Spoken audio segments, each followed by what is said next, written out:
আমি বিলেতে থাকতে অডিও বুকের খুব ভক্ত হয়ে পড়ি এবং এরপর থেকে আমার একটা মনোবাসনা ছিল যে আমাদের বাংলাদেশেও এরকম একটি অ্যাপ আসুক যেখানে আমরা নানান ধরনের নানান স্বাদের অডিও বুক শুনতে পাবো।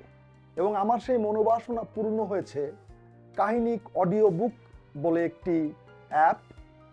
আমরা যে অ্যাপ ব্যবহার করে বিশ্বের নানান ক্লাসিক এবং বাংলাদেশের নামকরা এবং প্রতিশ্রুতিবান লেখকদের বই আমরা শুনতে পারবো। আমরা যে কোনো জায়গায় যাই, আমাদের কানে একটি হেডফোন লাগিয়ে আমরা শুনতে পারবো আমাদের সাহিত্যের সম্ভার। আমি কাহিনিকের সাথে আছি, আমি চাইবো আপনারাও কাহিনিকের সাথে থাকবেন। বাংলা সাহিত্যের সম্ভার এবং বিশ্ব সাহিত্যের সম্ভার এর স্বাদ নেবেন আপনারা। চলতি পথে সাহিত্যের স্বাদ নিন, কাহিনিককে সাথে রাখুন। বই বাজুক কানে, বই বাজুক কানে। কাহিনিক অডিও বুক, বাংলার গল্পকার।